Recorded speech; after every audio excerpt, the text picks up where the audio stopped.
नमः. धर्माचा जणू मूर्तिमान पुतळा, धर्माचा जणू मूर्तिमान पुतळा, भासे जना भूवरी, भासे जना भूवरी. दीक्षा देऊनी जो जगतिया, दीक्षा देऊनी जो जगतिया, बद्धास हो उद्धरी, बद्धास हो उद्धरी. वाणीने वदता भागवती कथा, वाणीने वदता भागवती कथा, व्यासा प्रती भासला, व्यासा प्रती भासला. तो हा गुरु श्री जनार्दन असा, तो हा गुरु श्री जनार्दन असा, पाटांगणी शोभला. पाटांगणी शोभला. सद्गुरुनाथ महाराज की जय. हरैर्म सुतोवाच महीपतिस्त्वथ तत्कर्मगर्ह्यं विचिन्तयन्नाम कृतं कुर्मनाः. अहो मया नीच मया मनार्यवत्कृतं निरागसी ब्रह्मणि गूढ तेजसी. भगवान वेदव्यास वर्णन करून सांगू लागले आणि सूत शौनकादिक यांचा संवाद चाललेला आहे. याप्रमाणे परीक्षित राजे हे घरी आले. तहान लागलेली होती, भूक लागलेली होती. त्याचप्रमाणे मृगया केल्यामुळे थकावट आलेली होती आणि आश्रमात पाणी मिळालं नाही म्हणून राग आला आणि त्या ठिकाणी एका अपराधाचा या ठिकाणी एक अपराध त्यांच्या हातून घडला. शमिक ऋषींच्या गळ्यामध्ये मृत सर्प टाकला. परत आल्यानंतर मात्र विश्रांती घेतली असेल, तहानभूक शमली असेल, टोप काढून ठेवला आणि एकदम मन बदललं. मगाशी जो राग आलेला होता, जो क्रोध होता, मी राजा आहे, मी याच्यासाठीच माझी नियुक्ती आहे की लोक कसे वागतात धर्म करताना, कुणी केवळ दांभिकपणा करतं का हे पाहण्याचं काम माझं आहे, असं जे त्याला वाटत होतं त्यामध्ये बदल झाला आणि एकदम मन विषण्ण झालं. आपण चूक केली काय, आपण या ब्राह्मणाची परीक्षा न घ्यायला पाहिजे होतं. आपल्याला काय अधिकार आहे ब्राह्मणाची परीक्षा घ्यायचा का, तर महीपतिस्त्वथ तत्कर्मगर्ह्यं. आपलं जे कर्म आहे ते गर्ह्य आहे. गर्ह्य म्हणजे जे निंदनीय अशा प्रकारचे, योग्य नाही, अयोग्य आहे, अधार्मिक आहे. आणि अहो मया नीच मनार्यवत कृतम, मी जे केलं अनार्यवत कृतम, मी आर्याप्रमाणे न वागता अनार्याप्रमाणे वागलो, अर्थात असंस्कृताप्रमाणे वागलो. संस्कृती संपन्न असलेला मी, संस्कार संपन्न असलेला मी, परंतु आज मात्र मी अनार्याप्रमाणे एखाद्या अशिक्षित असंस्कृत माणसाप्रमाणे वागलो. हे चुकलं. निरागसी ब्रह्मणी गूढ तेजसी. ब्रह्मणी गूढ तेजसी. अहो काय सांगता येते, ब्राह्मणांचं तेज हे काही दिसत नसतं. गूढ अशा प्रकारची ही मंडळी आहेत, तपस्वी आहेत. ते केवळ ब्रह्माची उपासना करणारे आहेत आणि त्यामुळं त्यांच्या ज्ञानाची, त्यांच्या तपश्चर्येची परीक्षा घेण्याचा मला काही अधिकार नाही असं वाटू लागलं आणि पश्चात्ताप झाला आणि आपल्या राजवाड्यामध्ये येरझारा घालू लागला, फिरू लागला. नाही, मला शिक्षा व्हायलाच पाहिजे. मी केलेल्या कर्माचं मला फळ मिळालंच पाहिजे. मी केलेलं कर्म योग्य आहे, त्याचं फळ मला, पण मला शिक्षा कोण देणार, मी राजा आहे. जुन्या काळामधली जर आपण एकूण राज्य व्यवस्था बघितली, नगर रचना बघितली, त्याचप्रमाणे राजाला जेव्हा दंड धारण करायचा असतो, राज्याभिषेक होतो, त्यावेळेला काय केलं जातं हे जर पाहिलं तर असं दिसतं की राजा हा जरी सार्वभौम असला, सत्ताधीश असला, तरी तो सत्ताधीश म्हणून म्हणजे सर्व शक्तिमान नसतो. राजा हा सुद्धा धर्माचं पालन करणारा, म्हणजे धर्माचा त्यावर अधिकार आहे. जुन्या काळातली जी नगर रचना होती त्यामध्ये मंदिरांची शिखरं सर्व घरांपेक्षा उंच असत. आजच्या सारख्या 50-50 अशा मजल्याच्या इमारती नव्हत्या. त्याच्याही वर, या गोपुरांच्या वर मंदिरांच्या कळस त्या ठिकाणी असे, मंदिरांचा झेंडा त्यामध्ये असे. म्हणजे सगळे बाकीच्यांचे घरं हे खालच्या कमी दर्जाचे किंवा कमी उंचीचे, आणि त्याच्यावरती मात्र धर्मध्वज, त्याच्यावरती मात्र मंदिराचा कळस. यातून सूचित असं करायचं होतं की सगळ्या तुमच्यापेक्षा देव श्रेष्ठ आहे, सगळ्यापेक्षा धर्म श्रेष्ठ आहे. आणि म्हणून त्या मंदिराचा कळस, त्याचा झेंडा सगळ्यांच्या वरती लावलेला असे.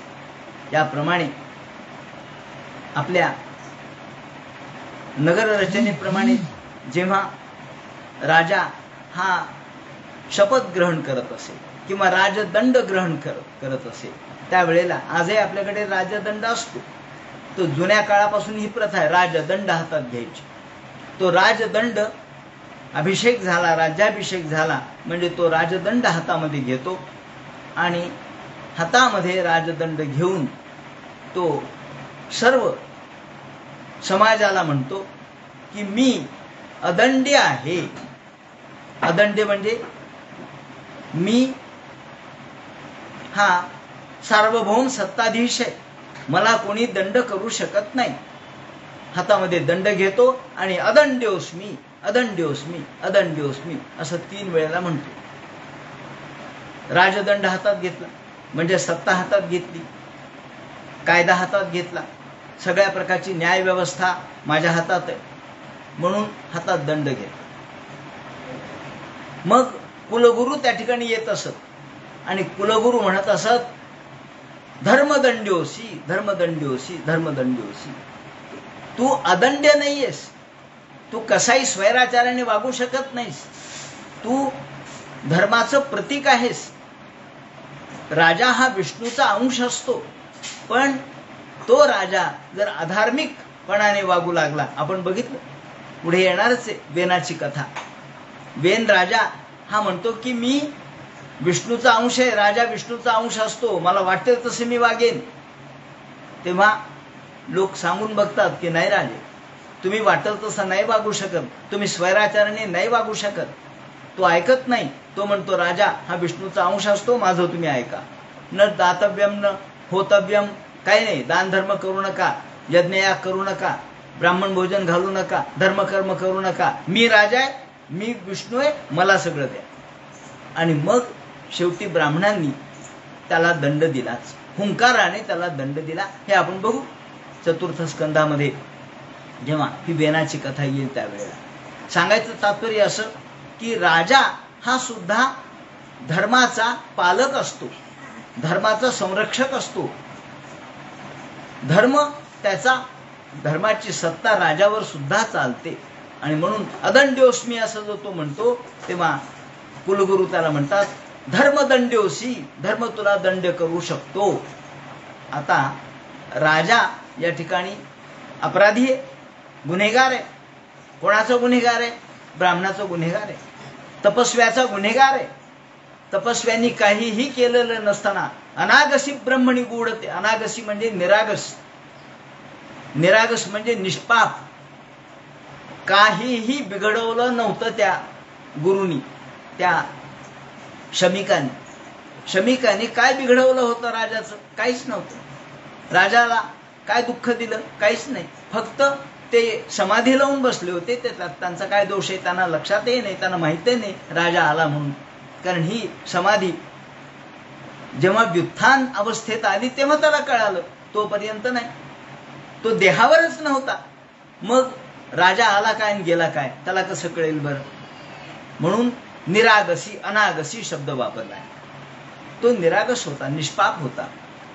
त्याची आपण अवहेलना केली, त्याचा आपण अपराध केला. आपण अपराधी आहोत, गुन्हेगार आहोत. पण हे पाहिलं कुणी? जर कुणी पाहिलं असतं तर माझ्यावर कदाचित शिक्षा सुनावली गेली असती, किंवा एखाद्या ब्राह्मणांनी, वसिष्ठांच्या सारख्या कुलगुरूंनी, किंवा या ठिकाणी हा राजाने ज्याला कुलगुरू नेमलंय शारदवत, त्यांनी याला कदाचित कटघऱ्यामध्ये उभं केलं असतं. पण पाहायला कुणीच नव्हतं, साक्षीदार कुणीच नव्हतं, निर्मनुष्य. मी एकटाच होतो आणि तो मुनी समाधी घेऊन बसलेला, म्हणजे साक्षीदार कुणी नाही. पण कुणी जरी नसलं तरी मन साक्षी असतं. कुणीही साक्षीदार नसू द्या, मन साक्षी असतं माणसाचं. ते सिद्ध करता येत नाही, सिद्ध करण्याच्या पलीकडचं आहे, पण लौकिक त्याच्या पलीकडचं आहे. आणि याच्याही पलीकडे देव असं म्हणतो की कोण म्हणतं कुणी नव्हतं. अहो तिथं भूमी होती म्हणजे पृथ्वी होती, वारा होता, आकाश होतं, सूर्यप्रकाश होता, म्हणजे माझे तर सगळे नोकर तिथं होतेच ना, पंचमहाभूत सगळे माझे होतेच तिथं. तेव्हा तुम्ही म्हणता कोणी नव्हतं, असं नाही. देव सगळीकडे आहे, त्याचे दूत सगळीकडे पेरलेले, हे त्याचे दूतच आहेत. पृथ्वी, आप, तेज, वायू, आकाश हे त्याचे हस्तक आहेत, हे बरोबर रिपोर्ट करतात. याप्रमाणे तो म्हणतो, मी माझ्या मनाला विचारतोय की मी चूक केली, मला ही शिक्षा झाली पाहिजे. आता राजाला वाटू लागलं आपल्याला शिक्षा झाली पाहिजे. ध्रुवंत तो मे कृतदेव हेलनाथ, माझ्याकडून ब्राह्मणाचा अपमान घडला. अहो देवाचा अपमान घडला तर चालतो, एखाद्या वेळेला देवाकडे आपण दुर्लक्ष केलं तर चालतं, देवाला नमस्कार नाही केला तर चालतो, देव माफ करतो. ते म्हणतात देवापेक्षा ब्राह्मणाचा अपमान, त्यातही श्रेष्ठ दर्जाच्या महात्म्याचा अपमान हा कशावर येऊन पोचतो तर ब्रह्मकुलानलो मे. ब्राह्मणाचा अपमान कुलम समूलन दहती, सगळ्या कुळाचा नाश करतो. म्हणून ब्राह्मणाचा अपमान होऊ नये माझ्याकडून, पण घडला. आता मला निदान माझ्या कुळाला शिक्षा होऊ नये, माझ्या मुलाला नातवाला शिक्षा होऊ नये, मला काय व्हायची ते होऊ द्या. आता या ठिकाणी राजा बोलू लागला, तदस्तु कामम, तो स्वतःच्या मनाशी बोलू लागला. माझ्याकडून जे पापकृत्य झालंय त्या पापकृत्याची शिक्षा मला मिळाली पाहिजे. अद्यैव राज्यम, आणि हे मला काही नको, ही मला देवाने शिक्षा द्यावी. हे राज्य, हे कोश, हे धन संपत्ती दौलत हे माझ्यासाठी निरर्थक आहे. आणि एवढ्यात गौरमुख नावाचा ब्राह्मण तिथे आला. त्यांनी सांगितलं, राजा तू शमिकाच्या गळ्यामध्ये जो मृतसर्प टाकलास त्यामुळे अपराधी आहेस, आणि या अपराधाची तुला शिक्षा म्हणून तुला शाप झालेला आहे. ती शापवाणी उच्चारली म्हणून सांगितलं त्यांनी.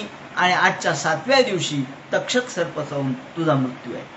हे ऐकल्याबरोबर राजाला आनंद झाला. अहो बरं झालं, हे जे ब्रह्मकुलाचं जो दोष आहे तो केवळ माझ्या पुरताच निभावला, माझ्या कुळाला नाही. माझी शिक्षा मलाच. बरं झालं. आणि देवानी माझं म्हणणं ऐकलं, देवानी माझं मन ऐकलं, माझ्या मनाचा कानोसा देवाने घेतला आणि माझ्या मनाप्रमाणे झालं. ही मला शिक्षा मिळणंच अपेक्षित होतं. आता बस मला काही नको. म्हणून मने सुतोक्तो निरते तक्षकाख्या, तक्षकाच्या द्वारे मृत्यू आहे हे ऐकल्याबरोबर न साधू मेने न चिरेण तक्षका, आणि मग विचार केला, बस मला आता काही नको. राज्य, मुलाला बोलून घेतलं जन्मेजयाला, जन्मेजया उद्याच्या उद्या तुला राज्याभिषेक करणार आहे. ते म्हणे काय एवढं तडकाफडकी, आत्ता तर तुम्ही राजे झाला, असू द्या म्हणे. बस आजच्या 7व्या दिवशी माझा मृत्यू आहे. माणसाला मृत्यू आहे हे कळाल्याबरोबर काय अवस्था होते माणसाची. तोपर्यंत माणूस गाद्या गिरद्यावर झोपतो, सोनं खरेदी करतो, शृंगार करतो, मौज मजा करतो, पंचपक्वान्न खातो, पण त्याला कळू द्या बरं आजच्या 7व्या दिवशी मृत्यू आहे, कशातच लक्ष लागत नाही. तो म्हणतो अरे काय करायचं, याचा काय उपयोग आहे. या सगळ्या धन दौलतीचा, त्याचप्रमाणे मान सन्मानाचा, तसंच आपल्या खाद्यपदार्थांचा काय उपयोग आहे. हे सगळं निरर्थक आहे. हे सगळं अद्यैव राज्यम, माझा राज्य, माझा कोश तुझ्या स्वाधीन. दुसऱ्या दिवशी त्याला देऊन टाकला. मुलं बाळ यातून मन काढलं, कारण आता आपल्याला आपलं स्वतःचं काहीतरी आत्मकल्याण करायचंय. बस आता काही थांबायचं नाही. अथो विहाय ममुंच लोकम, सगळं सोडलं आणि कुठं जावं. शारदबताला विचारलं, त्यांनी सांगितलं, राजा आता काही नाही, गंगा तटाकावर तू जा. ज्याप्रमाणे गंगा तटाकावर आला, या ठिकाणी गंगा तटाकावर आल्याबरोबर कुणी म्हणतात जीव गोस्वामी नावाचे जे चिंतक आहेत त्यांनी यमुना तटाकावर असं म्हटलंय. तटाक, गंगा तटाक. तर गंगा हा शब्द आपण सामान्यतः पाण्याला वापरतो. कशालाही आपण गंगाच म्हणतो. पण आपल्या घागरीमध्ये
भीती वाटू द्यायची नाही.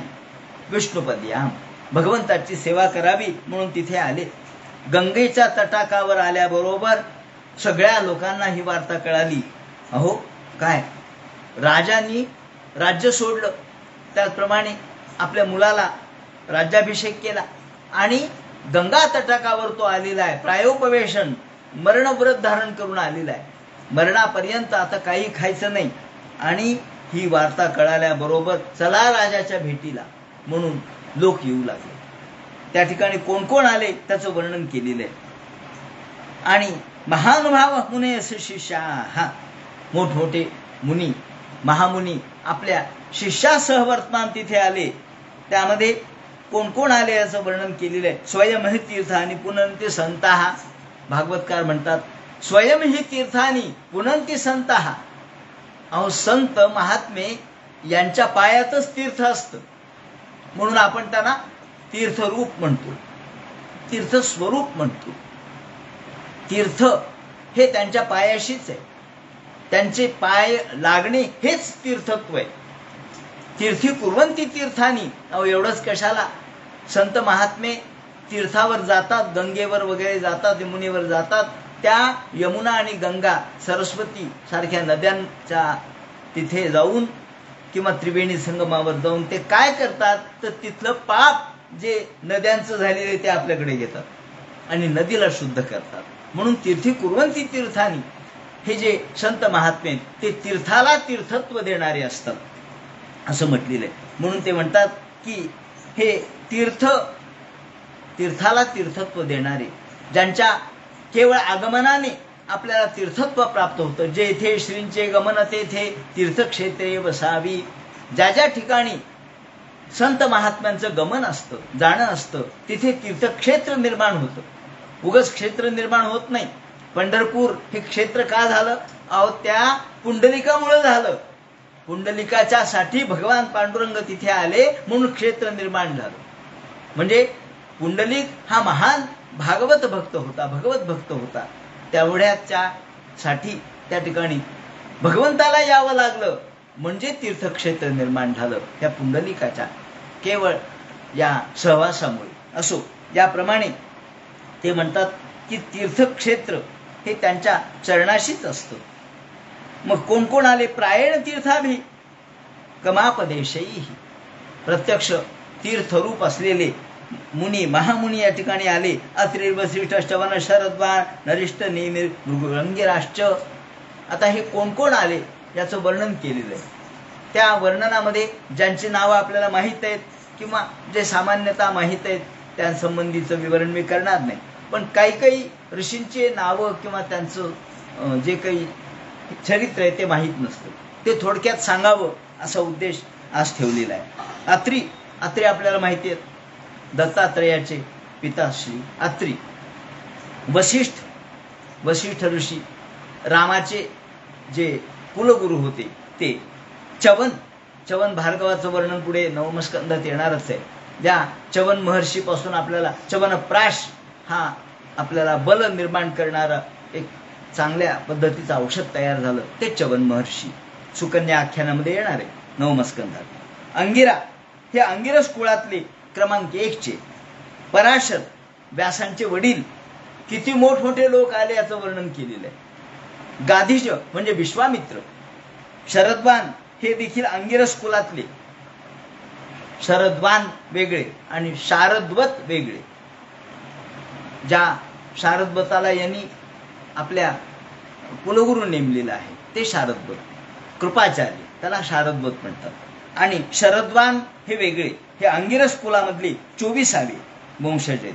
हे मुद्गल किंवा उतत्थ, शरद्वान, अजामिळ, मानधाता, युवनाश्व, अंबरीश यांच्या कुळातले. त्यानंतर भृगू, ज्यांनी भगवंताच्या छातीवर पाय दिला ते भृगू. परशुराम सुद्धा आले. उतत्थ आले. अंगिरसाचा पुत्र आहे हा उतत्थ. हा बृहस्पतीचा मोठा भाऊ. बृहस्पतीचा मोठा भाऊ म्हणजे उतत्थ. गौतम, ज्यांच्या गौतम आणि अहिल्या आपल्याला माहिती आहे, ते गौतम ऋषी. अरिष्टनेमी, त्याचप्रमाणे अगस्त्य हे मित्रावरुणाचे पुत्र होते. आणि हे यज्ञप्रसंगी उर्वशीकडे पाहून या मित्रावरुणाचं स्खलन झालं. त्यावेळेला ते कुंभामध्ये त्याचा एक भाग पडला आणि एक भाग बाहेर पडला. कुंभात पडल्यामुळं त्यांना कुंभ म्हणजे एखादं माठ म्हणून कुंभसंभवा असं वर्णन येतं. कुंभसंभव म्हणजे कुंभापासून ज्यांचा संभव झाला ते अगस्त्य, ज्या अगस्त्याने समुद्र प्राशन केला. आणि बाहेर जे पडले त्यापासून वसिष्ठ झाले. विंध्य पर्वताला या अगस्त्यांनी लहान केलं. अगस्त्य हे उत्तरेकडून दक्षिणेकडे आले त्यावेळेला मोठमोठाले पर्वत होते. अगस्त्याला अवघड झालं यायला. त्या अगस्त्यांनी पर्वताला सांगितलं, मी येईपर्यंत लहान व्हा. आणि जे अगस्त्य दक्षिणेकडे गेले ते उत्तरेकडे गेलेच नाही. त्यामुळे दक्षिणेकडले पर्वत लहान आहेत आणि उत्तरेकडले उंच आहेत. असो. त्यानंतर देवल आले. देवल हे देवर्षी म्हणून प्रसिद्ध आहेत. देवल आणि नारद नेहमी बरोबर असतात. आपल्याला पुढच्या एका कथेमध्ये देवल आणि नारदाचा उल्लेख आहे. हे देवलोकामध्ये यांनी पितरांना महाभारत सांगितलं. या देवलांनी पितरांना सुद्धा महाभारत सांगणारे हे देवल आहेत. त्यानंतर इंद्रप्रमद आले. मेधातिथी हे मनुस्मृतीवरचे टीकाकार ते आले. इधमवाह हा अगस्त्याचा पुत्र आहे. इधमवाह अगस्त्य आणि लोपामुद्रा यांचा पुत्र इधमवाह. त्याचं नाव इधमवाह का पडलं तर हा यज्ञाच्या साठी लागणारे जे समिधा वगैरे ते आणण्यात फार पटाईत होता. पटापट सगळ्या यज्ञातल्या वस्तू तो आणत असे, म्हणून त्याचं नाव इधमवाह असं ठेवलं. त्याप्रमाणे हा अगस्त्याचा मूळ पुत्र आहे. ऋतूने त्याला दत्तक घेतलं. त्यानंतर आर्ष्टिशेन हे कृतयुगातले राजर्षी आहेत. कृतयुगामध्ये म्हणजे कृत, त्रेता आणि द्वापार. आता हे द्वापार युग ज्या वेळेला यांचं वर्णन सांगितलं आणि कलयुग नुकतंच सुरू झालेलं आहे. म्हणजे 4 युगापर्यंत हा आहे आर्ष्टिशेन. कृतयुगातले राजर्षी आहेत आणि तपोबलाने नंतर ब्रह्मर्षी झाले. भारद्वाज. त्यानंतर अरुणा पिप्पलाद. हे पिप्पलाद म्हणजे कोण? पिप्पलाद म्हणजे हे कोण असतात? पिंगलो बभ्रो कृष्णो रौद्रोंतु यमः सौरिष्ठनिष्ठरो मंदः पिप्पलादेन संस्थितः. ज्या पिप्पलादाने शनीची प्रार्थना केली किंवा शनी शोधून काढला असं म्हणा. पिप्पलादेन संस्थितः 10 नावं शनीची यांनी त्याला दिलेली आहेत. हे पिप्पलाद पिंपळाचं पानं खाऊन जगणारे होते. हे दधीचीचा पुत्र होता हा. खरं म्हणजे दधीची ऋषी आपल्याला माहिती आहे की देवासाठी त्याने हाडं दिले. देवानी त्याच्या हाडं घेऊन गेला. पुढं काय झालं पुढं आपल्याला काहीच माहित नाही. त्यावेळेला दधीचीची पत्नी ही गभस्तिनी नावाची होती. दधीचीची पत्नी गभस्तिनी ती ही गरोदर होती आणि तिला जायचं होतं सती. मग ती म्हणाली, आता आपण तर गरोदर आहोत आणि आपल्या पोटात गर्भ आहे, गर्भ असताना सती कसं जावं. म्हणून तिने आपला गर्भ पाडला आणि हा जो गर्भ आहे तो अजून परिपूर्ण झालेला नव्हता. त्याला पिंपळाच्या झाडाच्या कोटरामध्ये ठेवून दिलं आणि पिंपळाच्या झाडाला सांगितलं याचं रक्षण कर. याप्रमाणे पिंपळाने याचं रक्षण केलं. पिप्पलादेन संस्तुला, पिप्पल म्हणून त्याचं नाव पिप्पलाद पडलं. आणि मग ही सती गेली. त्यानंतर त्या पिंपळाच्या वृक्षात ठेवली. या पशुपक्ष्यानं आणि झाडाने याचं संरक्षण केलं. सोमाने याला विद्या शिकवली. पण मोठा झाल्यावर तो म्हणला, का हो माझी आई, आणि वडिलावर हे दुर्धर प्रसंग आला, आई सती गेली, माझ्या जीवनाचं वाटोळं झालं. कशामुळे झालं? मग मोठ्या अभ्यासकांनी सांगितलं, भविष्यवेत्यांनी, की अरे तुझ्या जन्माच्या वेळेला शनी तुला होता, म्हणजे शनीचा फेर आला होता. 7.5 थोडक्यात 7.5 आली होती म्हणून असं घडलं. असं म्हणल्यानंतर त्यांनी शनीला बोलावलं. का म्हणजे शनी महाराज, मी जन्माला आलो तेव्हा 7.5 होती, बरोबर आहे, पण त्यामध्ये माझा काय दोष आहे? मी लहान होतो तेव्हा माझी आई गेली, माझं एवढं मला दुःख झालं. तेव्हा 12 वर्षाच्या आतल्या मुलाला इथून पुढे तू त्रास देऊ नकोस असा आशीर्वाद त्यांनी घेतला. मला झाला तो झाला त्रास, पण इथून पुढे 12 वर्षाच्या आतल्या मुलाला 7.5चा त्रास होऊ नये म्हणून आपण म्हणतो लहान असताना वडिलांचं छत्र असतं, तो त्रास सगळा वडिलाकडे जातो. असो याप्रमाणे. आणि त्यांनी दुग्धेश्वर असंही त्याचं नाव त्याला पडलं, कारण कामधेनूनं याला दूध पाजलेलं होतं. व्यासानं सुमंतूला अथर्ववेद दिला. त्याचा हा शिष्य हा अथर्ववेदाचा ज्ञानी झाला आणि इथून पिप्पलाद शाखा सुरू झाली. त्यानंतर और्व हा स्वारोचिष मन्वंतरातला आहे. यांनी सगराला विष्णू पूजेची पद्धत सांगितली, त्यामुळे हा और्व. त्यानंतर मैत्रेय, द्वैपायन व्यास, नारद, आणि हा पिप्पलाद जो आता उल्लेख केला तो भीष्म निर्याण प्रसंगी सुद्धा होता, तिथे उपस्थित होता. आणि शरभ उपनिषद हे त्याचं शास्त्र त्यांनी लिहिलेलं आहे. त्यानंतर पुढे त्याने वर्णन केलंय अन्यश्च, वेगवेगळे ब्रह्मर्षी, राजर्षी, देवर्षी, अन्याश्च अरुणादय असं वर्णन भागवतकार करतात. आता अन्याश्च अरुणादय हा कशामुळे म्हटलं? ते म्हणतात अरुणादय म्हणजे अरुणाचा उल्लेख स्वतंत्र का केला? त्याचं कारण त्यांनी सांगितलं की राजर्षीवर्या, अन्येच देवर्षी, ब्रह्मर्षीवर्या, राजर्षीवर्या, अरुणादयश्च. तर अरुणादय याचा स्वतंत्र उल्लेख करण्याचं कारण राजर्षी, ब्रह्मर्षी, देवर्षी इथपर्यंत झाले. मग अरुणादयाचा वेगळा उल्लेख का केला? तर ते म्हणे ते कांडर्षी होते. म्हणजे 4 प्रकार आहेत. देवर्षी म्हणजे आधी राजर्षी, देवर्षी, ब्रह्मर्षी आणि कांडर्षी. तर कांडर्षी म्हणजे कोण? तर कांडर्षी म्हणजे जे वेद शिकवतात, वेदाच्या शाखा शिकवतात, त्याला कांडर्षी म्हणतात. आणि म्हणून हा अरुणादय कांडर्षी होता, म्हणून त्याचा वेगळा उल्लेख या ठिकाणी केलेला आहे असं टीकाकार म्हणतात. याप्रमाणे हे सगळे या ठिकाणी जमा झाले. आणि ही सगळी मंडळी किती मोठमोठी आहेत हे वाचव पाहिल्यानंतर कळतं. सगळेजण केवळ राजाच्या भेटीसाठी आले. राजाने सगळ्यांना नमस्कार केला. महाराज, अहो एका ऋषीची भेट घ्यायची तर आयुष्य घालवावं लागतं, इथं तर किती महनीय लोक आलेले आहेत. अहो वयम धन्यतमान नृपाणाम. खरोखर राजा म्हणतो माझं भाग्य, मी धन्य झालो आज. तुमच्या एवढ्या सगळ्या लोकांचं दर्शन मला घडलं.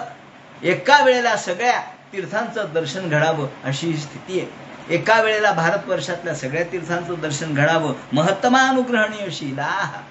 माझ्यावर किती मोठा अनुग्रह केला आपण, माझ्यावर किती मोठी कृपा केली आपण. का? अहो मला ब्रह्मशाप झाला, ब्राह्मणाचा शाप झाला, तरी सुद्धा तुम्ही मला भेटायला आलात. राज्ञानुकुलम ब्राह्मण पाद शौचात दुरात्मश्रेष्ठम बद कर्म गर्ह्य. मी इतकं वाईट कर्म केलं, इतका पापी मी.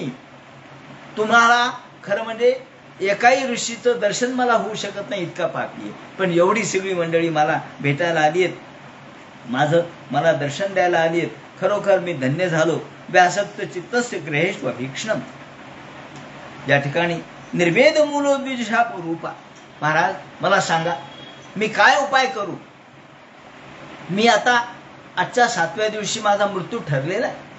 ब्राह्मणाचा शाप खोटा होणार नाही, त्यांचे शब्द खोटा होणार नाहीत. द्विषोपसृष्ट कुहकस्तक्षको. पण मृत्यू तर ठरलेलाच आहे. अशा मृत्यू आपल्याला येणार आहे हे माहीत आहे, ही चांगली गोष्ट झाली. लोकांना माहीतही नसतं म्हणून झोपेत माणसं मरतात. पण इथं तसं नाहीये. मी जागृत आहे, मला काय करावं सांगा. मी उत्तरेकडे तोंड करून बसलेलो आहे. इथे स्म राजद्यवसाय युक्त प्राचीन मुलेषु कुशेषु धीरः, प्राचीन मुलेषु कुशेषु धीरः. याप्रमाणे राजा आसनावर बसला, त्यांनी उत्तरेकडे तोंड केलं आणि सगळ्या आपले कुशाग्र म्हणजे जे कुश आहेत, ज्याच्यावर तो कुशासनावर बसलेला होता, ते पूर्वाग्र केले. जन्मेजयाकडे सगळं राज्य दिलं आणि आकाशामध्ये दुंदुभी वाजू लागल्या. उच्च प्रजानुग्रहण शिरसारा.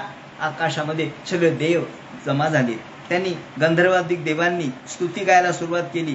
त्याचप्रमाणे शंख भेरी वाजू लागल्या आणि ए ध्यासनम राज किरीट चुष्टम सद्यो जहुल भगवत पार्श्वकामा.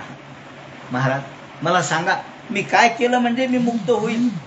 काय केलं म्हणजे मला या ठिकाणी या जीवनाचं कल्याण करता येईल? मला असं एकमेव 7 दिवसामध्ये परिपूर्ण होईल असं व्रत सांगा. 7 दिवसामध्ये मला मुक्ती मिळेल असं सांगा. सगळेजण स्तब्ध बसले. कोणी पुढे येईना. किती मोठमोठे लोक आहेत, परशुरामादिक, त्याचप्रमाणे पराशरादिक, पण पुढे नाही आले. म्हणजे बघू, थोडं वाट बघू. शुश्रूष मानसचरिता आणि विष्णू हो. महाराज आपण मला भगवंताचं चरित्र सांगा, मी ते ऐकायला उत्सुक आहे. आपण सर्व या ठिकाणी जमा झालेले आहात. समागता सर्वत एव सर्वे. या ठिकाणी सगळे मान्यवर उपस्थित झालेले आहेत. या सर्व मान्यवरांच्या उपस्थितीत मी आपणाला साष्टांग दंडवत करतो आणि ततश्च पृच्छमिमं विपृच्छे. मला कृतकृत्य होण्यासाठी उपाय सांगा असं म्हटल्याबरोबर एवढ्या त्याच क्षणी योगायोगाचा भाग, भगवंताच्या एका प्रेरणेचा भाग कुणी सांगावं याचा विचार करत असतानाच प्रत्यक्ष शुकाचार्यांची स्वारी आकाशातून आली. तत्रा भगवान व्यासपुत्रो. पहा, व्यास उपस्थित आहेत, त्यांचे वडील उपस्थित आहेत, पण नाही, अधिकार ज्याचा तो आहे. व्यासापेक्षा सुद्धा शुकाचार्यांचं भागवत म्हणून शुकप्रोक्तम भागवतम. आपल्याला शुकाचार्याने सांगितलेलं भागवत ऐकावं असं सांगितलं विष्णू पुराणाने. का बरं? भागवत व्यासांनी सांगितलं. हो, व्यासांनी संहिता तयार केली, पण सांगितलं शुकाचार्याने. तेव्हा ही जी सांगण्याचं कौशल्य आहे, सांगण्याचं त्यामध्ये असलेलं साहित्य आहे, लालित्य आहे, कृपा आहे, त्याचप्रमाणे त्या शब्द सामर्थ्य आहे आणि मुक्त अशा प्रकारचं जीवन. कारण ही जी संहिता आहे त्या संहितेचं नाव आहे पारमहंस संहितायाम. परमहंस ही फार मोठी पदवी आहे म्हणे. पदवी म्हणजे काय, ती डिग्री नाहीये कागदाची, ती मोठी पदवी आपल्या अधिकाराची आहे की जो सर्व ठिकाणी समान दृष्टीने पाहतो, ब्रह्मात्म दृष्टीने किंवा ब्रह्मैक्य दृष्टीने जो सगळीकडे पाहतो आणि ज्याच्या चालण्यामध्ये बोलण्यामध्ये ब्रह्माशिवाय दुसरं काही नसतं, जो अद्वय आहे, जो परिपूर्ण ज्ञानी आहे आणि संपूर्ण साक्षात्कार झालेला आहे, त्याचप्रमाणे जो द्वैत भाव विसरलेला आहे, असा अद्वैतवादी, अद्वैत दृष्टीचा, ब्रह्मदृष्टीचा तोच हे सांगू शकतो. म्हणून त्या ठिकाणी पारमहंस संहितायाम असं म्हटलंय. परमहंस म्हणजे मुक्त. मुक्त स्थितीत जो वावरतो. व्यास मुक्त नव्हते ना. व्यास कुठं मुक्त झाले? कर्माने मुक्त झाले असते, पण कर्मापेक्षा या ठिकाणी ज्ञान, भक्ती आणि वैराग्य याला महत्व दिलेलं आहे. वैराग्याच्या दृष्टीने शुकाचार्य वैराग्य संपन्न होते, ते ज्ञानशील होते आणि भक्तियुक्त अंतःकरणाने ते विचरत होते. त्याप्रमाणे तत्रा भवत भगवान व्यासपुत्रो. या ठिकाणी व्यासपुत्राला शुकाचार्यांना भगवान शब्द वापरलाय. ईश्वर आणि व्यास, ईश्वर आणि शुकाचार्य याच्यात काहीच फरक नाही. कारण प्रत्यक्ष भगवान श्री हा जो या ठिकाणी विशेषण लावतात किंवा उपपद लावतात, उपाधी लावतात, ती फक्त भगवंतासाठीच लावतात. पण या ठिकाणी श्री शुकौ वाच, नुसतं शुक उवाच नाहीये, पण शुक्राचार्यासाठी शुक्र उवाच आहे, पण शुकाचार्यांसाठी मात्र श्री शुक्र उवाच, श्री शुक उवाच. इथे श्री हा भगवंतासाठी वापरला गेलेला जी उपाधी आहे ती वापरलेली आहे, कारण स्वतः हे भगवान स्वरूप आहे, ऐश्वर्य संपन्न आहेत, षड्गुणेश्वरी येत आहे. तत्रा भवत भगवान व्यासपुत्रो यदृच्छया. कसे आले? यदृच्छया, सहज आले. कुणी बोलावलं नव्हतं, कुणी सांगितलं नव्हतं, मनाला प्रेरणा झाली, इच्छा झाली. यदृच्छया, हे यादृच्छिक, वाटेल तिकडे जाणारे होते. ते काही त्यांच्यावर कोणाचं नियंत्रण नव्हतं. तुम्ही मला सांगा म्हणून म्हणले असते तर सांगायला सुद्धा आले नसते, नाही म्हणले मला वेळ नाही म्हणले असते. तर यदृच्छया ही अंतःप्रेरणा फार महत्वाची. अंतःप्रेरणेने आले आणि गा मटमानोनपेक्षा, अनपेक्षा, कोणत्याही प्रकारची इच्छा नाही, निरीच्छ होते, कोणत्या प्रकारची अपेक्षा ठेवणारे नव्हते.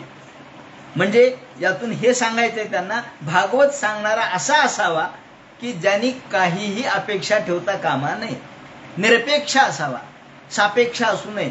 नाहीतर तुकाराम महाराजांचं एक वचन आहे किंवा अभंग आहे, त्यामध्ये त्यांनी म्हटलंय की एखाद्या ठिकाणी एखादा शिष्य किंवा श्रोता हा ऐकायला जातो आणि त्या श्रोत्याचं मन लागत नाही आणि वक्त्याचं मन लागत नाही. का? तर वक्ता हा आपल्याला काय मिळेल या अपेक्षेमध्ये असतो. त्यामुळं आशाबद्ध वक्ता धाक श्रोतेचे चित्ता. आशाबद्ध वक्ता, अरे एवढे सांगायला त्यांना काय द्यावं बरं, काहीतरी मागणारच आहे, कारण ज्या अर्थी ते आपल्याकडं हे सांगायले म्हणजे यांची काही अपेक्षा असेल. आशाबद्ध वक्ता धाक श्रोतेचे चित्ता. तर तसा धाक कोणालाच नव्हता, कारण हेच आशाबद्ध नव्हते, आशेपासून मुक्त होते. असो, अलक्ष लिंगो निजलाभ तुष्टो. अलक्ष लिंगो, एक पूर्ण श्लोक त्यासाठी वापरलाय की जे अलक्ष लिंग होते. अलक्ष म्हणजे ज्यांचं सूक्ष्म अशा प्रकारचं चिंतन चाललेलं होतं आणि ते लोकांना कळतही नव्हतं. अलक्ष, ज्यांच्या स्वरूपाचं चिंतन, ज्यांच्या चित्तामध्ये काय चाललंय हे कोणालाच कळत नव्हतं, असे हे अलिक्ष लिंग होते. आणि निजलाभ तुष्टो, आत्म्यामध्ये तल्लीन असलेले, आत्म सुखामध्ये तल्लीन असलेले, असे दोन या ठिकाणी त्यांना विशेषण वापरलेले. तम द्वैष्ट वर्षम, अर्थात त्यांचं वय किती होतं ते म्हणतात 16 वर्षाचं वय. 2 2 8 म्हणजे 16. सुकुमार पाद, आता त्यांच्या शरीराचं वर्णन केलेलं आहे. 16 वर्षाचं वय होतं. अत्यंत सुकुमार अशा प्रकारचे अंगकांती आणि पाय होते. त्यांचं शरीर सुकुमार होतं.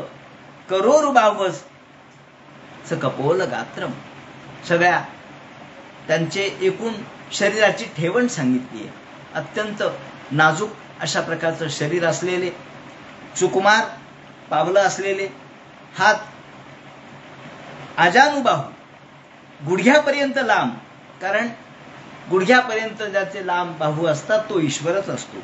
चार्वायता क्षोन्न सत्तुल्य कर्ण, आणि अत्यंत सुंदर अशा प्रकारचे नेत्र होते. कान मोठे होते आणि शुभ्राननम कंबू सुजात कंठम, शंखाप्रमाणे, शंखाचा जसा निमुळता भाग असतो तसा कंठ होता. आणि निगूढ जत्रू, त्यांच्या अंतःकरणामध्ये जे काय चाललं होतं ते कुणालाच कळू शकत नव्हतं. वक्षस्थल मोठं होतं, छाती भरदार होती आणि मावर्तनाभिंबली वल्गूदरंच, नाभी मात्र 3 वळींनी युक्त होती. सखोल नाभी होती, सखोल नाभी आणि धष्टपुष्ट अशा प्रकारची छाती. आणि दिगंबरम वक्त विकीर्ण केशम, दिगंबर अवस्थेमध्ये कोणाचीच काही अपेक्षा नव्हती, कुणी काय म्हणेल याची काही काळजी नव्हती. जगाकडे अत्यंत तुच्छपणाने पाहणारे, जग म्हणजे केवळ आपल्यामध्येच तल्लीन असलेले आणि ब्रह्मदृष्टी असलेले. वक्त्र विकीर्ण केशम, केशपाश असा विस्कटलेला, पूर्ण जटा जूट धारण केलेले होते आणि ते वाऱ्यामुळं इकडे तिकडे पसरत होते आणि आकाश मार्गाने आले. प्रलंब बाहुम स्वमरोत्तमाभम. आकाश मार्गाने येताना सगळ्यांनी पाहिलं. पाहिल्याबरोबर सगळे जण उठून उभे राहिले. सावळ्या रंगाचे अत्यंत सुंदर रूप होतं. स्त्रीणाम मनोद्यम रुचिरस्मितेन. सर्वांना आनंद वाटला. चेहऱ्यावर समाधान होतं, स्मितहास्य होतं. पाहिल्याबरोबर लोकांनी ओळखलं हे शुकाचार्य. स विष्णुरातो तिथं आगताय. जिथे विष्णुराज बसले होते तिथे आले. जिथे प्रत्यक्ष भगवान बसले होते अतिथी रूपाने शुकाचार्य या ठिकाणी आले आणि राजा परीक्षितीने पाहिल्याबरोबर उठून उभा राहिला. त्यांना नमस्कार केला. त्यांना बसायला आसन दिलं आणि ग्रह नक्षत्र तारा यांनी जसा चंद्र हा शोभायमान दिसतो, चंद्राच्या भोवती सगळे ग्रह नक्षत्र तारा चांदण्या असाव्यात आणि मध्ये चंद्र असावा, तो जसा शोभायमान दिसतो तसे शुकाचार्य शोभायमान दिसू लागले. आणि ब्रह्मर्षी, राजर्षी, देवर्षी, तपस्वी, कांडर्षी हे सगळे उठून उभे राहिले. सर्वांनी त्यांची पूजा केली आणि ते आसनावर बसले. आसनावर बसल्याबरोबर मुनी नृपो भागवतोभ्यपेत्य आणि राजाने हात जोडले. परीक्षित म्हणतात, महाराज, मी या ठिकाणी माझं जीवनाचं कल्याण करण्यासाठी आलेलो आहे. आपण या ठिकाणी अतिथी रूपाने आलात. खरोखर माझं किती महत्भाग्य, कितीतरी जन्माचं पुण्य आज फळाला आलं. कृपया अतिथी रूपेण भवद्भिः तीर्थकाः कृताः. खरोखर तुम्ही माझं जीवन पुण्यमय केलं.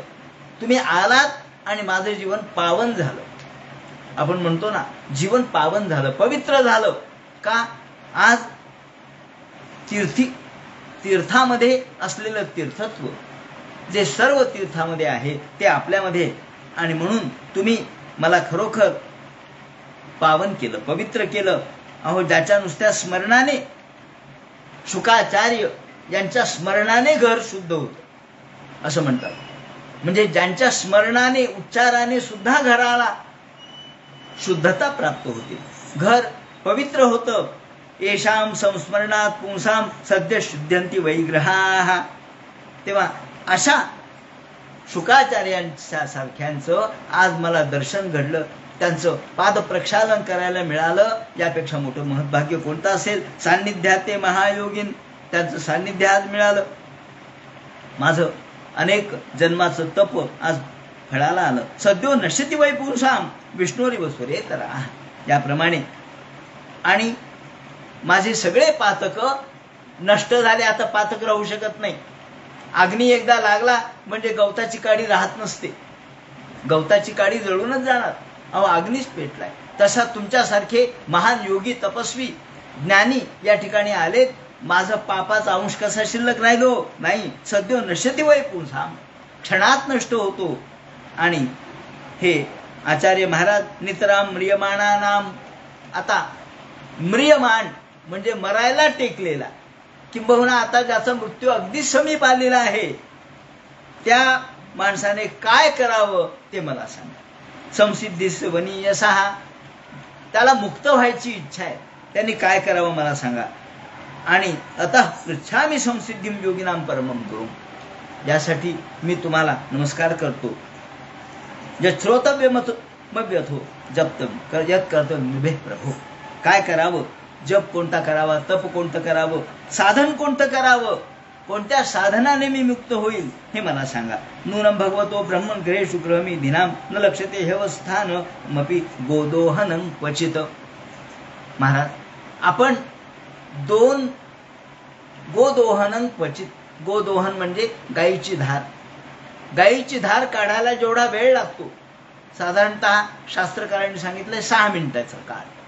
6 मिनिटाचा काळ लागतो. तेवढाच काळ समजा एखाद्या ठिकाणी तुम्ही गेलात आणि भिक्षा मागण्यासाठी, आणि तिथे गायीची धार काढण्याचं काम चालू आहे, तर तेवढ्या पुरतं तुम्ही थांबता. का? तर गायीची धार काढण्यामध्ये व्यत्यय येऊ नये, तिचा पाहणा वाया जाऊ नये म्हणून तेवढ्या काळ फक्त तुम्ही उभे राहता, बाकी तुम्ही कुठेच थांबत नाहीत. आणि असे असताना आज तुम्ही या ठिकाणी आलात, इथे थांबलात, तर तुम्ही ग्रहेषु ग्रहमेधिनाम. खऱ्या अर्थाने नूनम भगवतो ब्रह्मन, आपलं दर्शन अत्यंत दुर्लभ आहे. आपण श्रेष्ठ आहात. ग्रहस्थांच्यासाठी आपण खरोखर आज जे उपकार केले माझ्यावरती ते अलौकिक आहेत. आणि त्यामुळं गोदोहन क्वचित, कदाचित गोदोहन कालापुरते तुम्ही स्थिर राहता, नाहीतर तुम्ही थांबत नाहीत. सूत म्हणतात, शौनकादिका हो, अशा पद्धतीची स्तुती शुकाचार्य महाराजांची परीक्षिताने केली. आणि मग ती स्तुती केल्याबरोबर शुकाचार्य बोलू लागले. सगळे त्या ठिकाणी स्तब्ध उभे होते, शब्द बसले होते. गंगा तटाकावर ही गर्दी. आणि हे भागवत ऐकायला सूत म्हणतात, मी तिथे होतो म्हणून मी तुला हे सांगतो. सूत शौनकादिकाला का सांगतायत, तर हे सगळं त्याने ऐकलं. शुकाचार्यांचं भागवत परीक्षितीला सांगत असताना याने ऐकलं आणि म्हणून आज ते उपस्थित या ठिकाणी झाले. ते म्हणतात, शुकाचार्य म्हणतात, वरिया नेशते प्रश्न कृतो लोकहितो नृप आत्मवित्सम्मत पुंसाम श्रुतद्या दिशूया पराहा.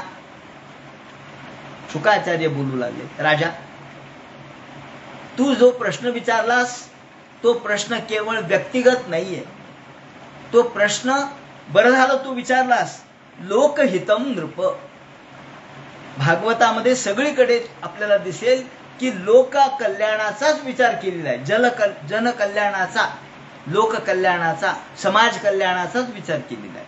बहुजन समाजाचाच विचार केलेला आहे. बहुजन सुखाय, बहुजनाच्या सुखासाठी, या सर्वसामान्यांच्या कल्याणाचा विचार भागवतामध्ये केलेला आहे. म्हणून तू जो प्रश्न विचारलास तो प्रश्न तुझा तर आहेच आहे, पण तो समाज कल्याणार्थ म्हणून श्रेष्ठ आहे. लोकहितम नृप वरिया नेशते प्रश्न.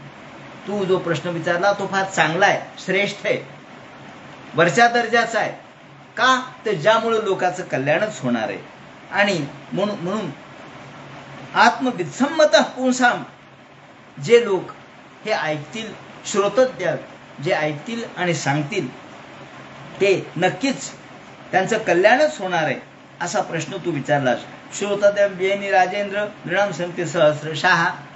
तसं म्हटलं तर खूप गोष्टी आहेत. कल्याणाचा मार्ग, ऐकण्याचा, श्रवणाचा मार्ग जरी म्हटला तरी सुद्धा तो खूप आहे. मंत्र श्रवण म्हटलं, वेद मंत्र हे देखील आहेत, नाही थोडे. श्रुती ऐकलेल्याच आहेत. श्रुती म्हणजे ऐकणे. तेव्हा खूप अनेक संती सहस्रशः अनेक मार्ग आहेत. कर्म मार्ग आहे, उपासना मार्ग आहे, त्याचप्रमाणे ज्ञान मार्ग आहे. श्रवणामध्ये सुद्धा अनेकांचं श्रवण सांगितलेलंच आहे. पण अपश्यताम आत्मतत्वम ग्रहेषु ग्रहमेधिनाम.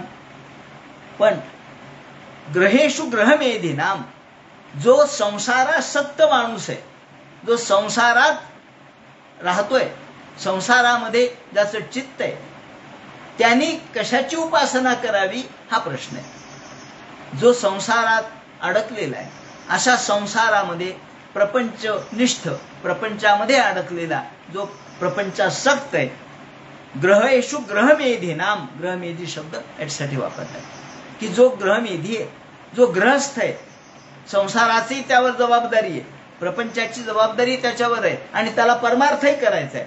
अशाने काय करावं? आणि ते म्हणतात, बरोबर आहे राजा, हा प्रश्न मोठा चांगला विचारलास तू. तसं म्हटलं तर निद्रया रियते नक्तम व्यवहायांचे वया. रात्र माणसाचं आयुष्य हरण करते. माणूस रात्री झोपतो म्हणजे अर्ध आयुष्य हरण होतं.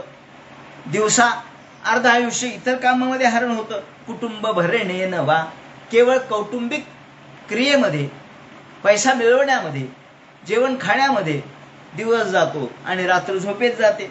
तेव्हा खरं म्हणजे देहापत्य कलत्रादी देहाचं करावं लागतं. आपल्या स्वतःचं, मुलाबाळांचं, बायकोचं, कुटुंबाचं, सगळ्या गोष्टी आपल्याला कराव्याच लागतात. तेव्हा म्हणून तेषाम प्रमत्तो निधनम पश्यन्नपि न पश्यति. म्हणून खरं म्हणजे माणसाला सगळं कळतंय पण वळत नाही. ते म्हणतात माणसाला कळत नाही असं नाही. माणूस तसा विचार करणार आहे. एखाद्या सर्प मंडूक धरी एखाद्या सर्पाने मंडूक म्हणजे एक ज्याला आपण बेंडकुळी म्हणतो ती तोंडामध्ये धरली. नाथांनी यावर एक सुंदर उभी लिहिलेलीच आहे. ज्ञानेश्वर माऊलींनी सुद्धा लिहिलेली आहे की सर्पाने एका सर्पाच्या तोंडामध्ये एक बेंडकुळी आहे. सर्प बेंडकुळीला तोंडात धरलेलं आहे त्यांनी. आता बेंडकुळीचं आयुष्य किती हो असं म्हणलं तर काय, बेंडकुळीचं आयुष्य किती आहे. आता सर्प दुसऱ्या क्षणी तिला खाऊन टाकणार आहे. पण तरी सुद्धा समोर जर एखादी माशी गुणगुणत असेल तर ती बेंडकुळी ती माशी खायचा प्रयत्न करते म्हणे. अहो, तुम्ही स्वतःच मृत्यूच्या जबड्यात आहात आणि अशाही अवस्थेत तुम्हाला तुमची इच्छा सुटत नाही. म्हणून ते म्हणतात पश्चन्नपि न पश्यति. आपण पाहतो पण पाहत नाही. म्हणजे काय, म्हणजे कळतंय पण वळत नाही. सगळं रोज दिसतंय. अपघात घडलेत, अमुक चांगला होता मनुष्य, बघता बघता गेला. तो गेला, तू नाही जाणार काय, तू काय अमरत्व घेऊन आलास का, कबरचं काय अमृत पिऊन आलास. पण हे सगळं आपण ऐकतो, रोज त्याच्या मर्तिकाला जातो, पण आपल्याला असं वाटत नाही की उद्या आपल्यावरही ही वेळ येणार आहे, आपण नीट वागावं. का म्हणे पश्चन्नपि न पश्यति. पाहून सुद्धा डोळे झाकलेले असतात. आपण पाहून पाहत नाहीत, ऐकून ऐकत नाहीत, असं आपली स्थिती आहे. म्हणून ते म्हणतात आपण मरे एक त्याचा दुजा शोक आहे, अकस्मात तोही पुढे जात आहे. रामदास स्वामींनी म्हटल्याप्रमाणे ते म्हणतात आपण सगळं काही पाहतो, रोज ऐकतो, रोज घटना वाचतो, पेपरमध्ये वाचतो, जवळच्या घटना ऐकतो, फोनवर ऐकतो, पण आपल्याला उमज पडत नाही. समजतं, उमज पडत नाही. तेव्हा ते म्हणतात हे राजा, माणसं डोळे असून आंधळेत, त्यांना कळत नाही. ते सगळे अजून आपल्या स्वतःच्या नादामध्ये देह, स्त्री, पुत्र, मित्रानुचर वृषा तोष हेतोर ममेत्थम यामध्ये ते तल्लीन आहेत. आणि त्यामुळं यावत वित्तोपार्जन सक्ता तावत निज परिवारो रक्ता. जोपर्यंत माणूस पैसा मिळवत राहतो तोपर्यंत लोक त्याला चांगलं चांगलं म्हणतात. एकदा पैसा गेला की मग जर्जर देह, जर्जर देह झाला म्हणजे कुणीही त्याच्याकडे वळत नाही. शंकराचार्य म्हणतात पश्चात धावती जर्जर गेहे वार्ता पृच्छदी कोपी न गेहे. अहो, घरात सुद्धा विचारत नाही म्हातारा आहे का गेलाय, जाऊ दे म्हणते. का, जर्जर झालेला. तेव्हा अशा अवस्थेमधले पर्यंत आपण राहतो, टिकतो. काय करायचंय अशा अवस्थेमध्ये? ते म्हणतात आपल्याला संसार आपण करू नये असं त्यांचं म्हणणं नाहीये. तुम्ही संसार करा, संसारामध्ये राहायचंय, पण मन संसारात ठेवू नका. पाण्यात नाव असू द्या, नावेत पाणी पडू देऊ नका, नावेत पाणी शिरू देऊ नका. नावेत पाणी शिरलं तर नाव तुमच्या सह बुडेल. पाण्यामध्ये नाव चालते, पण नावेत पाणी पडू देऊ नका. म्हणून ते म्हणतात हे मृत्यूचं सत्य आपण कधी आत्मसात करणार? मृत्यू झाल्यानंतर कितीही जरी प्रिय शरीर असलं तरी पत्नी आपल्या पतीला सोडून जाते, पती आपल्या पत्नीचं कलेवर टाकून जातो, तो त्याचा ऊर्ध्वदेह कृत्य करून येतो. म्हणून ते म्हणतात धनाने गे हे पशवश्च गोष्टी भार्याग्रहा ग्रहद्वारी. सगळं जागच्या जागी राहतं, धन जागच्या जागी राहतं, पैसा जागच्या जागी राहतो, बायको जागच्या जागी राहते, पशु पक्षी काय आपले आपण जे काही पाळलेलंय, काही धन जपून ठेवलंय बँकेतलं तसंच राहतं. पोराबाळांना त्याचा उपयोग होतो. तुम्हाला काय उपयोग आहे? घेतलेल्या गाड्या, बांधलेले घर काय उपयोगाचे? ते म्हणतात नाही, धनाने गे हे पशवश्च गोष्टी भार्याग्रहद्वारी जन स्मशाने. लोक फक्त स्मशानापर्यंत येतील, पण शेवटपर्यंत कुणी येणार नाही. मग प्रवास आपल्याला आपलाच करायचा आहे. त्या शेवटचा जो अंतिम प्रवास आहे त्याच्याबरोबर कोण येणार आहे? तर त्याबरोबर तुमचं सत्कर्म येतं, तुम्ही केलेलं पुण्यकर्म तुमच्या सोबत येतं, बाकी काही नाही. तेव्हा आजच तुम्ही हे पुण्यकर्माच्या नादी लागा, आजच तुम्ही सत्कर्माच्या नादी लागा. म्हणून ते म्हणतात श्रोतव्य कीर्तितव्यश्च. हे राजा ऐक, श्रवण कर, कीर्तन म्हणजे नामस्मरण कर, त्याचप्रमाणे भगवंताचं ध्यान कर. श्रोतव्य कीर्तितव्यश्च स्मर्तव्यश्च सदा भयम एतावान सांख्य योगाभ्याम स्वधर्म परिनिष्ठया. तेव्हा स्वधर्म परिनिष्ठा या तुला या ठिकाणी स्वधर्म पालन निष्ठेने करायचंय तर आधी श्रवणापासून सुरुवात कर. आणि या श्रवणाचे मनन चिंतन निधिध्यासन हे करत करत चित्तम चितीदी जानीयात. चित्त हा जो शब्द आहे यातला तकार आहे म्हणजे द्वित्त केलं इथं चित्त. त्या चित्ताला तुम्ही चित्त समजा, चैतन्यमय समजा, ईश्वर समजा. तेव्हा चित्तम चिदीती जानीयात तकार रहितम सदा. चित्त म्हणून जाणा, चैतन्य म्हणून जाणा आणि या चैतन्याचा विचार आधी करा, देहाचा विचार करू नका. याप्रमाणे ते म्हणतात आपल्याला श्रवण करायचे आणि हाच सांख्य योग आहे. आणि म्हणून या ज्ञानाच्या भूमिका आता शुकाचार्य जीवनमुक्त आहेत त्यामुळे त्या ज्ञानाच्या भूमिका जे सांगतील चित्तशुद्धीचे 4 साधनं या ठिकाणी नित्यानित्य वस्तुविवेक ह्यामुत्रादी फलभोग विराग समाधी षट आणि मुमुक्षुत्व हे 4 चित्तशुद्धीचे साधन आहेत. तिथून आपण सुरुवात केली पाहिजे. पण त्यासाठी आपल्याला श्रवण हे महत्वाचं आहे. आणि म्हणून माणसाला हा जो जन्मलाभ झाला, जन्म प्राप्त झाला, तो जन्म आपण कृतकृत्य जन्माने झालं पाहिजे. राजा म्हणतो अहो महाराज तुम्ही म्हणता खरं पण मला तर 7 दिवसाचं आयुष्य आहे. ते म्हणे असू द्या. अहो 7 दिवस म्हणजे खूप झाले. अहो खटवांग राजा तर एका मुहूर्तात मुक्त झाला. मुहूर्तात सर्व मुत्सज्ज खटवांग नावाचा राजा इंद्राच्या साह्याला गेला होता. इंद्रांनी त्याला विचारलं तुम्हाला काय पाहिजे वरदान. ते म्हणाले फक्त मला किती आयुष्य राहिलं सांगा. ते म्हणाले तुझं आयुष्य फक्त 1 मुहूर्त आहे. तेवढ्या एका मुहूर्तामध्ये त्यांनी भगवंताचं स्तवन पूजन मनन चिंतन करून ध्यान योग साधून मुक्त झाला. वह मुहूर्तम विदितम. आणि तुला तर 7 दिवस आहेत. आता या ठिकाणी तुला 7 दिवस आहेत म्हणजे अजून काही फार. मुहूर्त म्हणजे किती क्षण. मुहूर्त एक ज्याला आपण घटका म्हणजे 24 मिनिट आणि 2 घटकेचा 1 मुहूर्त म्हणजे 48 मिनिट एवढं आयुष्य होतं त्याला. तेव्हा 48 मिनिटामध्ये तो मुक्त झाला. तुला तर 7 दिवस आहेत. दिवस म्हणजे 24 तास आहेत म्हणजे त्याचे मिनिटं किती होतील बघा. तेव्हा तुला आयुष्य खूप आहे. तू चिंता करू नकोस.